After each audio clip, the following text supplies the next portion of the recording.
Hello, everybody, and welcome back to In the Crosshairs, your definitive source for sports betting content and in-game analysis. I am your host for this beautiful Tuesday, Amanda Tenen, and I am here with our team of expert sports analysts to give you the absolute best in sports betting to help you bet smarter and win bigger.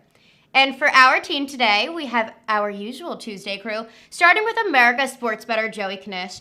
KNISH, how are you? Are you ready to talk some college football today? What's that, little CFB? Ready to go here on a Tuesday? Good to see you. We'll be ready to hopefully make some money here for coming up for the weekend. Yes, definitely. Well, joining KNISH to talk about a little bit of football, but on the NFL side, we've got Sam Dusenberry from across the Hudson. Sam, how you feeling today, buddy? Man, I'm good. It's time to get this money. Let's get to it. And it wouldn't be a Tuesday without the professor of sports betting, Red Dave, here to cover the NBA playoffs. Dave's, how are you doing today? You ready to talk some sports? Doing well. Going to brush off that hangover from NFL weekend and get back into with some good basketball for you. All right, well, let's get started. Glad to have you all here. We're going to cover all those sports, get your best bets, and play a little sports betting game we've cooked up for you guys. A lot going on this show, so let's get into it. And if you need any of this episode or just need some more of the best sports betting coverage around, check out our YouTube channel at LINESNIPERHQ. Everything from best bets to betting tutorials. We have everything you need to up your betting game right there. But okay, it is time to get started, and we are still feeling that football hype after the weekend. And we're going to jump right into the football season and talk some college ball. And of course, as I mentioned moments ago, taking us back to school and giving us the NCAA rundown is our man, Joey KNISH. Joey, how was your weekend? I know your Cowboys lost, but I'm sure you can blame Andy Molitor for that next time you see him. How are you? I'm good. NFL, not so good. College ball was good to me, though, and that's what we'll be talking about. My baby here, a little college football weekend. Yeah, my Cowboys here choked away. It was offensive pass interference there that we got the bad flag, but no, I'm good to get into a little bit of college ball with you here. Well, Joey, we don't have time to talk about the NFL quite yet. We've got some college football on the menu for you, and let's start with the games we had this weekend. Tons of stuff here, and KNISH, you've mentioned before on this show, it's really hard to know about these teams and players until you actually see them in action and see them play as a team. Well, tell us what you saw this weekend. Any teams or players you're favoring now? Anyone have a rough week that makes you hesitant to bet on them? Give us the scoop from the big weekend. Yeah, no doubt. We'll touch, on early Heisman race a little bit. I thought Cunningham from Louisville looked like the goods. He was around there, 100 to 1 before the season. That's dipped down now, right around 50 to 1, 40 to 1. Their offense looked legit. It's a Western Kentucky defense that may not get a lot of name value, but it's a good unit. They put up 35. He looked fantastic throwing the ball, little running action. They don't play Clemson this season. He's going to be a guy that's going to put up numbers all year. So he's a good look. I would say, though, the chalk right now, Sam Ehlinger over in Texas, I know it was UTEP, but, he put up 435 touches, looked everything that people thought he'd be preseason. Texas, a real national title contender. So those would be the two that, I'd be looking to early. If you haven't got in yet as far as Heisman-wise, chop around for the best number and find them. But, it was a nice opening weekend. Exciting, and happy to get into it. We finally got off to our big Power 5 college football going on, and we'll keep it going this weekend. I do agree that the Longhorns looked incredible over this weekend. Ehlinger throwing for nearly 450 yards, multiple guys rushing for over 40 yards, receiving for over 100. Texas is absolutely looking like a beast in the Big 12. And KNISH, you've been giving us your takes on the different divisions and conferences across the NCAA for a couple weeks now. I know in your futures market you flagged UNC to win the ACC and Oklahoma State to win the Big 12. But KNISH, tell us your thoughts on the Big 10. What is going on with this season? And then past the decision, is there anything you like? Any teams you would avoid? Run us through it. Well, so supposedly, we've heard it, day after day after day after day. They're going to vote, they're going to not vote, they're going to vote. Supposedly, it leaked earlier that they're going to vote, and we're thinking of seasons happening early as late October. So I'll keep my fingers crossed here in the Midwest town over here that we'll actually get some Big Ten football. I would say I'm optimistic at the moment that it is going to, some type of shortened season is going to happen. As far as the conference, Ohio State's still the chalk. It's hard to see anybody coming out that's not Ohio State, especially out of the East Division. They're still loaded. A couple of the other teams, Michigan, Penn State, already had some key guys declare for the draft already and looking like that they're going to skip the season. They just don't have the same depth as, a team that's been recruiting insane over the years like Ohio State. I would say, though, that if we're looking at the West, that's much more wide open. You've got Nebraska on the come up. You've got Wisconsin still in the mainstay. Minnesota's on the come up. It would be a little bit more of a wide open as to who can get into that Big Ten championship from the West and challenge Ohio State. As far as a fade team, and this isn't because I'm a Michigan homer here, but I think Michigan State's really going to struggle. Lost a ton of talent off the defense last year. Mark D'Antonio's gone, new coaching staff. They've missed a lot of spring practice with some COVID stuff going around. I just don't think the roster is very good. I played them, under regular season wins early. I'll probably be looking for an updated just conference number when the schedule comes out to be fading them. So for me, Ohio State's still the chalk. There's really nobody that I think can give them a handle from either division. I'll be looking for some value in the West once we get some official futures numbers there. And a fade for me, get Sparty out of here. Michigan State's not going to be nothing this year. Well, as a Michigan grad, this hits close to home. All right, we're crossing off these conferences for you left and right here, Knish. Can't wait to get your hot takes on that huge Mountain West Conference title. And Knish, while we're talking college football here, let's look at the week ahead. What are the games you have your eye on? What are the lines you're watching closely? What's the smart money going this week in the NCAA? Well, it would have been, if we were doing this show, 2 or 3 hours ago, it would have been, when we were going over the script and stuff last night, Houston is sitting there at +7.5, +6.5 versus Baylor. That's all the way down to +3. So that was going to be a nice one to give out on the show there. But the early market took that down for us. So now that's 3. That'd be a pass for me. One I'm looking at, one of the premium matchups, is Louisville-Miami. I'm going to wait and sit and hope that there's a little bit of buyback on Miami. Be looking for Louisville pick, Louisville -1. Again, as we said in the the opening segment there, I like what they have going on offense. I think Miami's a little overvalued. They looked very, very sluggish early in their first game. They lost their starting running back to an injury. I think the defense is average at best. Lost a ton of talent from last year. I think Louisville gets them at home. I think they're going to knock off Miami there. But I'm going to wait. It's 2.5, 3 in the market right now. Wait until Saturday, see if there's some Miami buyback, which I think there'll be a little bit of, and then I'll be trying to get Louisville money line right around -110, -120 in that range. That's going to be a buy for me. So as far as favorite picks of the weekend, wait on Louisville. If you've got an old Houston number, I would jump on that, but it's a stay away for me at +3. And we'll see, as we hopefully Thursday shows, we get to the market a little bit crisper in that, we'll jump on a couple of more. Yeah, as we checked earlier today, the line was currently sitting at +3 for Houston with a price of -110, so there's still plenty of money to be made here. Well, thank you for that, Knish. We are going to stick with some football as we switch topics here, but you get to sit back and relax, and we'll see you later on in the show, Joey. For now, we are going to see what's going on in the NFL. We are going to welcome back Sam Dusenberry to the show. Sam, how did the NFL weekend treat you? Who were you rooting for? Oh, Amanda, I'm definitely not a fan of any team. Fandom is a mental illness, but I was able to make some money on the former team of my childhood, the Chicago Bears. It came through, Mazda Miata, Mitch Trubisky was able to get it done in the fourth quarter with 3 touchdowns. So we made some money that way. So all in all, it was a good week 1. That is what we like to hear. Well, Sam, we have a whole week's worth of NFL to talk about, and we want to get you in the zone and get you riled up. So here we have a clip from our friends over at ESPN's First Take. We're going to talk about some Browns and Bengals action today. And we're going to open up with Ryan Clark's take on Baker Mayfield. Sam, you ready? Sure, let's get to it. All right, let's do it. Roll that clip. From now on, we need to look at Baker Mayfield in a different way. See, what we were looking at him as was the Heisman Trophy winner and the first overall pick. Let's stop that. Let's look at him as the guy who had to walk on to 2 different teams in college. The guy who wasn't good enough to play at Texas Tech, so he went to Oklahoma as a walk-on and earned his way. Maybe if we start seeing him there, if we start seeing him from the bottom level of his talent, we can now appreciate the things that he did well. We can appreciate the times that he did excel, the times that he was successful, because we have to now realize that he's not that talented.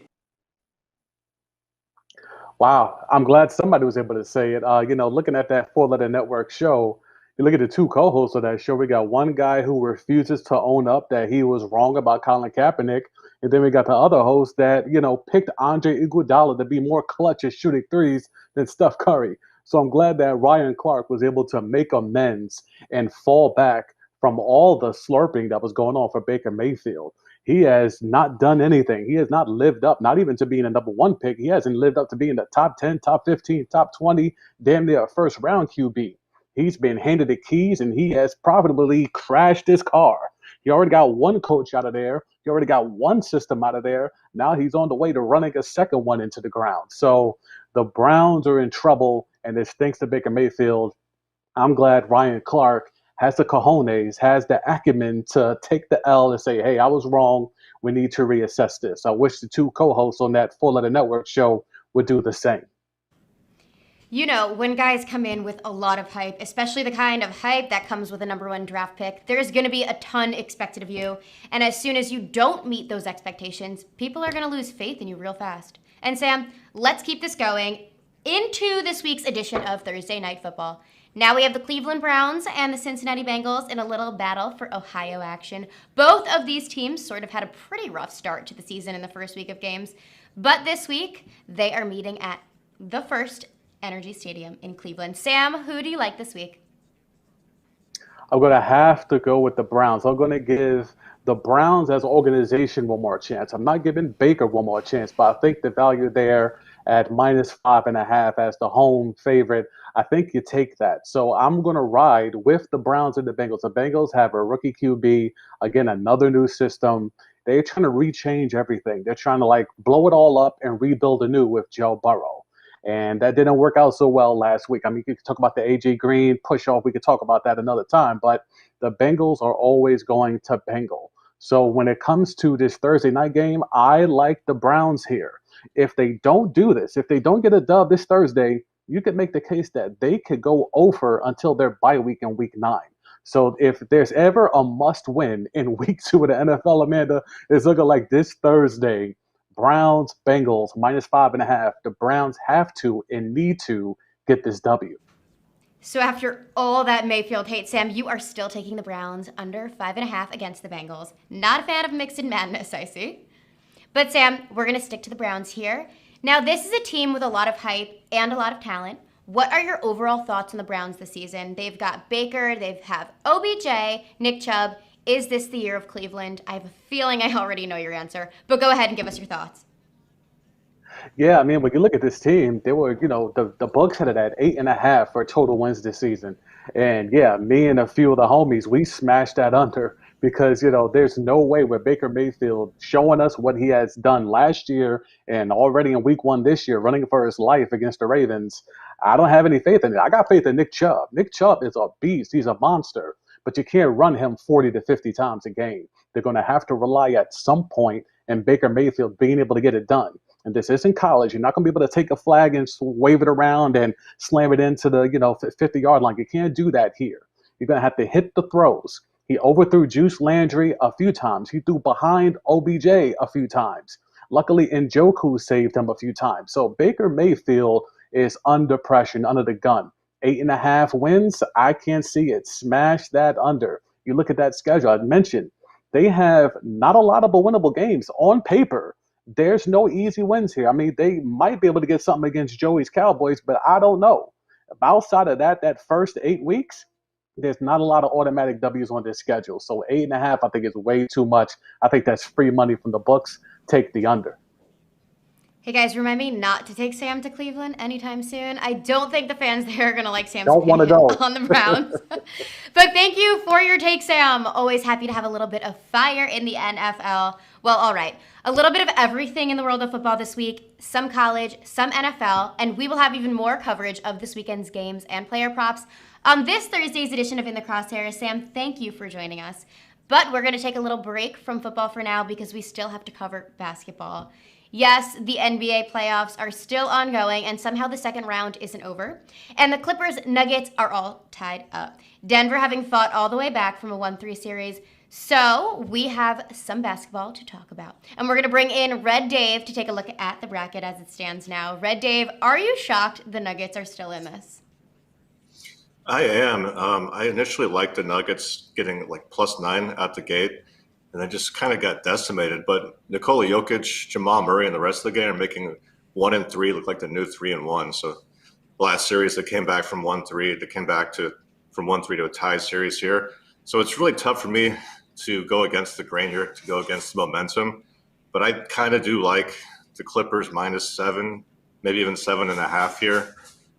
It makes me cringe. It goes against all of my humanity.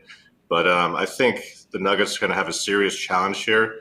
They played Jamal Murray like 40-plus minutes the past series and some of the Utah series. Jokic just played 40 minutes quite a bit. They're going to rely on huge minutes from those guys. It's going to rely on Michael Porter Jr. stepping up big. It's going to take a lot for them here. I think if their legs are fresh, they got a real shot to get this. But if they are relying on shooting 48% from 3 and 44% like they have in the past 2 games, it's going to be tough without fresh legs. So I think the public and popular play is going to be to take the points here, but I'm going to stick with the Clippers -7.5 and be a curmudgeon. It has been a long journey for the Clippers to beat the Nuggets, and I think pretty much everyone had the Clippers to put the Nuggets away last week. But tonight has to be the night, and Red Dave says it will be the Clippers winning in Game 7.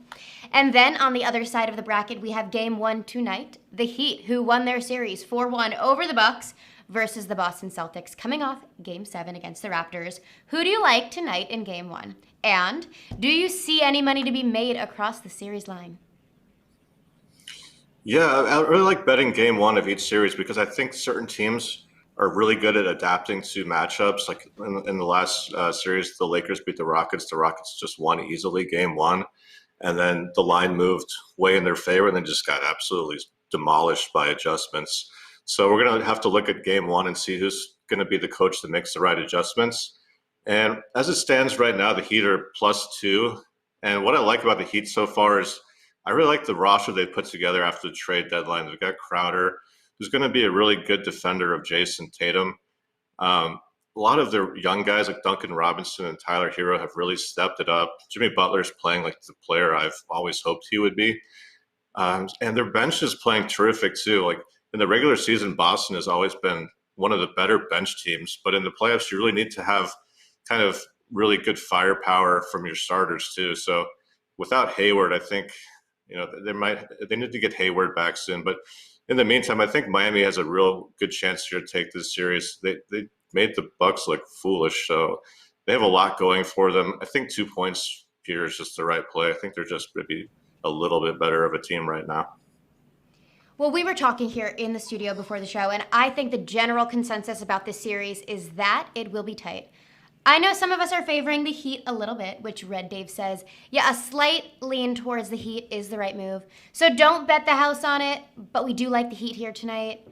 And lastly, Dave, we've got our games tonight. You gave us the winners. Now let's take a look at the players you like tonight. Who's going to overperform? Who's going to have a rough night? Most importantly, who is going to make us some money? Tell us about that. Yeah, so if you watch the last couple of games from the Toronto and Boston series, both teams really played a ton of minutes for their starters.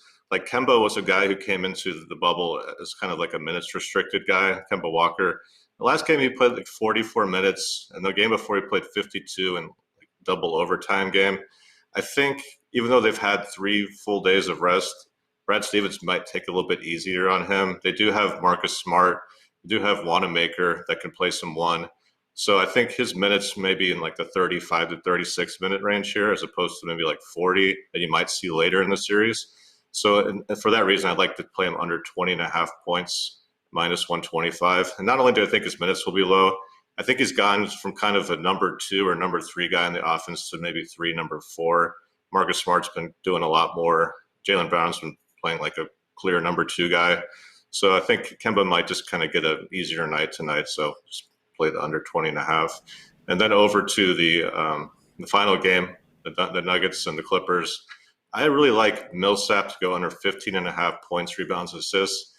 The main thing I look at with props is the guy going to finish the game? Is he going to go into overtime if it goes OT? And I don't think Millsap is going to close the game over, let's say, Michael Porter Jr., Jeremy Grant, even Monte Morris or Torrey Craig. I think Millsap's going to be a guy that if he plays poorly early in the game, you will not see any of him for the fourth quarter or late third quarter. I think he's got to really play his butt off to get minutes tonight. And if he doesn't, if anything goes wrong for him, he's going to be toast on those minutes. So, yeah, Millsap under 15.5 points, rebounds, assists, minus 115. That's all I got for NBA right now. We'll have our eyes on Millsaps and Walker tonight in the NBA playoffs. So those are the players Dave says you should be watching. And there you have it, you guys. A complete rundown of tonight's NBA games. Red Dave giving us the scoop on what's going on there. Well, thank you for that, Dave. I think it's time we bring back the other two boys. Wake up Sam and Knish from their nap. Knish, Sam, Red Dave, now that we have you all here, we, of course, want to get your best bets of the day, but first, we have a little game for you guys. We're going to test your betting acumen and see how well you guys know your lines. What game are we playing? George, play that graphic.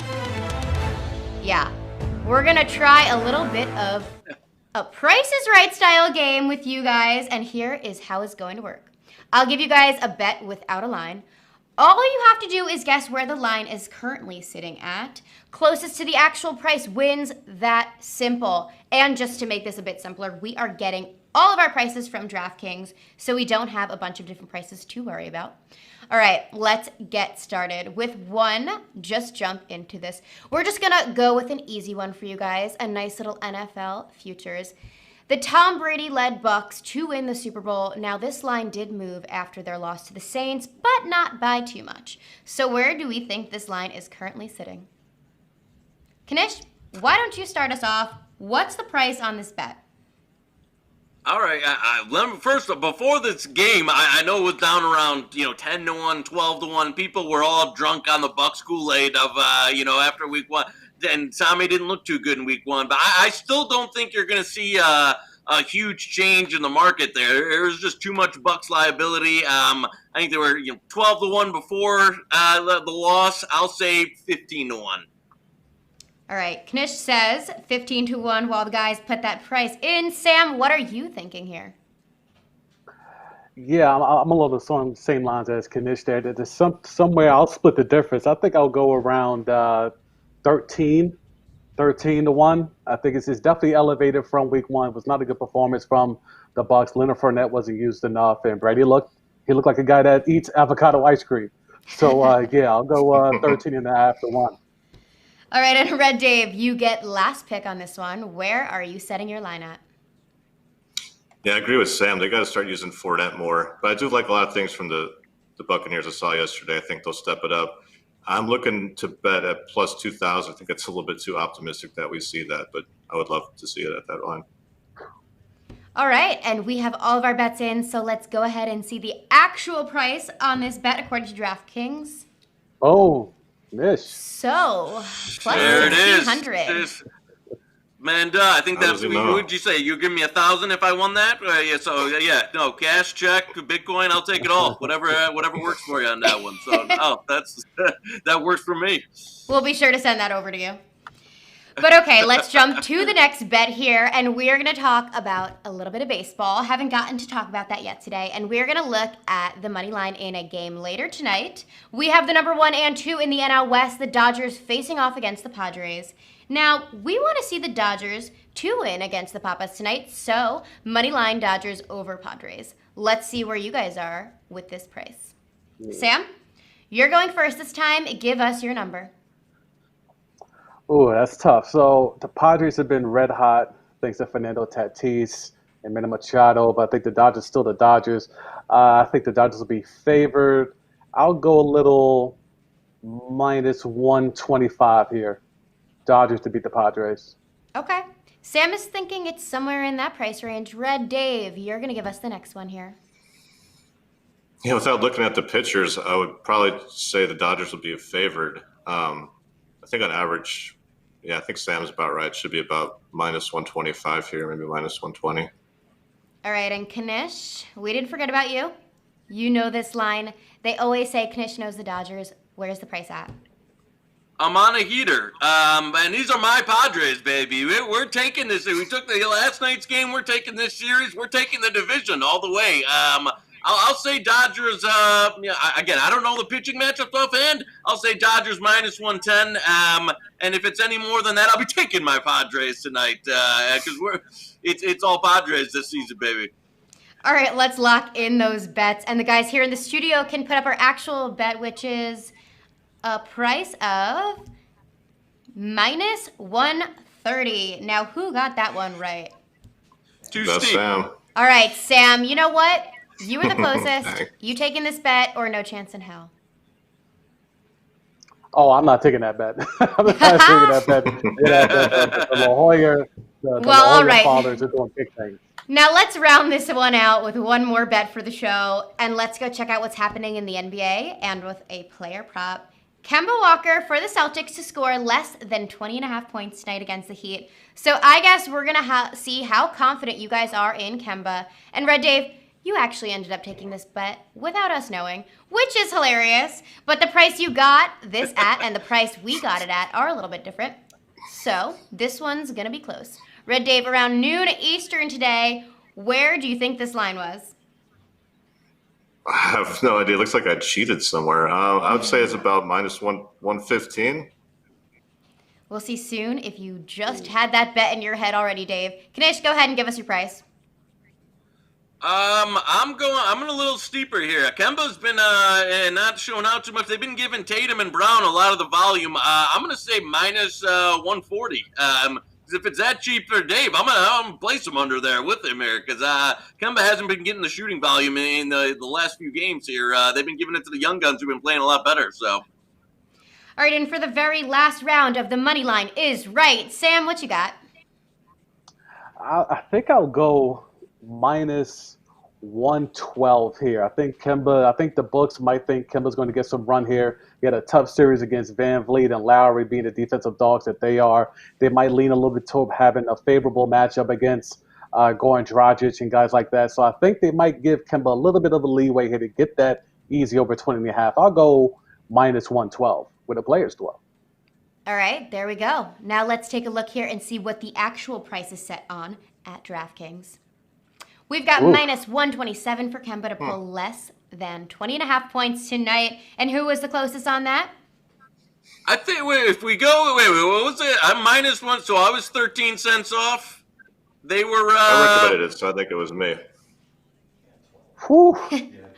All right, Dave, we're going to give this I know one it to you wasn't guys. me. That's all I know. Give me, I know it give me a wasn't courtesy one. Come on. All right, well, there you go. Dave's Thanks not for getting one. playing I'm along, taking two gentlemen. there. Thank you guys for playing along. Now we have just one more very important thing to cover today, and that, of course, is our best bets. This is going to be the absolute best bets from each of the guys. Doesn't matter what game, sport, prop, whatever, we get the number one bet each of our analysts has this week. The one they're taking, no matter what. And Kanish, you are up first. Put your money where your mouth is. Got some more MLS for us this week? Amanda, I'm going to get your money back. I know you owe me a couple dimes now after the money line game, so get your money back here. I'm going actually NFL. We're going to jump on a total early. Packers Lions over. Grab some 47.5 today. I still see some 48, some 48.5 around. Lions down their top three corners, most likely. They might get one back, but they're going to be very, very thin in the secondary. So again, Aaron Rodgers looked crispy at one. Going home. The offense looked fantastic. Lions offense, also a nice performance. I think this total ticks up where you're going to see 49.5, 50, maybe potentially even low 50s if it steams up a little more on the injury report. But I would get in right now. Lions, Packers over. Best number you can find, 48, 48.5. Well, thank you for that, Mr. Kanish. We will get the update on how that one pans out next time you're on. Sam D, you're up next, man. Where are you putting the smart money? We're going to go down to the bubble in Orlando. The bubble's been very good to me over the last 4 or 5 weeks here, getting some extra cachet. So I'm going to go back down to that bubble again. I'm going to go Jimmy Butler, points and assists, 24.5. I'm going to take that over.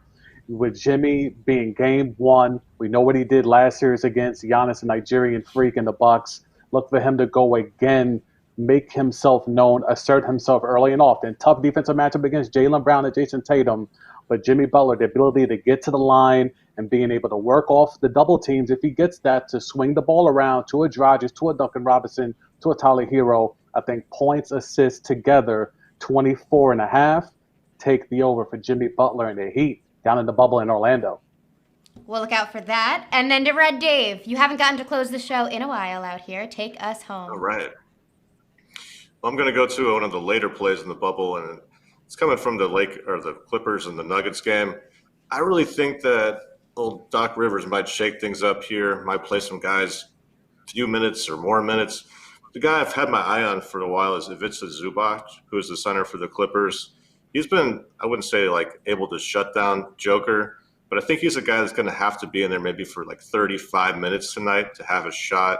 If Harold doesn't step it up, if Jamike doesn't step it up, you could see Zubac start to get some serious minutes if he stays out of foul trouble. And for that reason, with everything on the line, I like his shot to play big minutes. So let's go 19.5 over on the points, rebounds, assists. I think it's maybe not the best bet, but I think he's got a real shot to get like 22, 23 here. Some nice multi-sport coverage there from our analysts. Thank you for that, gentlemen, and thank you all of you at home for watching. Enjoy all of that info and all of those bets. That is going to be all we have for you guys on this episode. But if you need more, or you need literally anything else up your sports betting game, subscribe to our YouTube channel, LINESNIPERHQ, and you can find it there. Join us once again on Thursday at 4:30 Eastern for even more in the best sports betting insight and expert picks. But that's all for now. This has been In the Crosshairs, brought to you by LineSniper.com, your definitive resource for sports betting content and in-game analysis. For the team here in the studio, I am Amanda Tenen. Thank you for watching.